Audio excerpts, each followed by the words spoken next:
22 April 2025-এ ভারতের ভূস্বর্গ কাশ্মীরের মাটিতে যে ভয়াবহ জঙ্গি হামলায় নিরীহ 26 জনের মানুষের প্রাণ গেছিল এবং 17 জন মানুষ আহত হয়েছিল।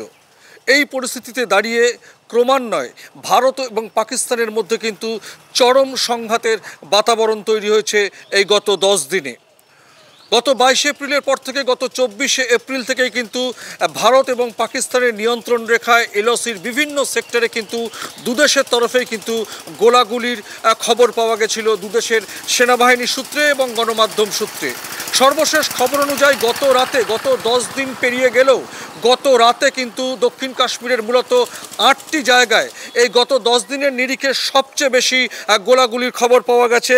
কুপওয়ারা, বারামুলা, পুঞ্চ, রাজৌরি, মেন্ধর, নৌশেরা, সুন্দরবানি এবং আখানুরে একেবারে ভয়াবহ গোলাগুলির শব্দ কিন্তু পাওয়া গেছে, যেটা দুদেশের সেনা সূত্রে সেটা খবর এবং ভারতের বিভিন্ন গণমাধ্যমও সেটা বলছে।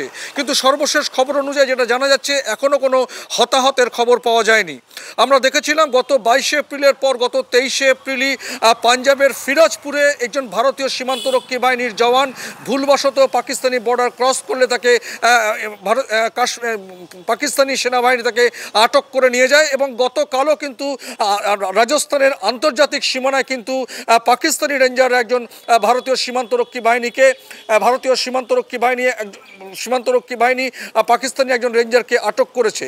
এই পরিস্থিতিতেও কিন্তু একটা চরম উত্তেজনা তৈরি হয়েছে। যদিও কথায় বলে বা জানা যায় যে ভুলবশত কেউ সীমান্ত পার করলে সেটা কিন্তু আলোচনার সাপেক্ষে মিটিয়ে নিয়ে সেই সেনাদেরকে ফিরিয়ে দেওয়া হয়, কিন্তু এখনো পর্যন্ত আলোচনা চললেও কিন্তু কেউ কাউকে কিন্তু ফিরিয়ে দেওয়ার পরিস্থিতি তৈরি হয়নি এবং একেবারে কিন্তু ভারত এবং পাকিস্তানের যে বর্ডার লাইন এবং সেখানে কিন্তু চরম যে সংঘাতের বাতাবরণ তৈরি হয়েছে এবং যুদ্ধের তৎপরতা কিন্তু এই মুহূর্তে তুঙ্গে। আমরা দেখেছি ভারত এবং পাকিস্তানের মধ্যে স্থল, জল এবং বন্দর সবই কিন্তু বন্ধ করে দেওয়া হয়েছে এবং আকাশপথেও কিন্তু সমস্ত সীমানা বন্ধ করে দেওয়া হয়েছে, ভিসা যেমন বাতিল করা হয়েছে।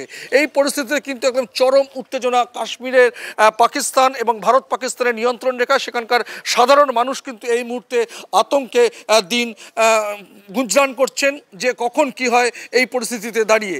এবং শুধুমাত্র তাই নয়, ভারত পাকিস্তান সীমান্তে কাশ্মীরে কিন্তু ইতিমধ্যেই প্রচুর পরিমাণে সেনা মোতায়েন করা হয়েছে, পাশাপাশি সমস্ত সেনার কিন্তু ছুটিও বাতিল করা হয়েছে বলেই খবর। পরমাশিস ঘোষ রায়, RTV ইন্টারন্যাশনাল, কলকাতা।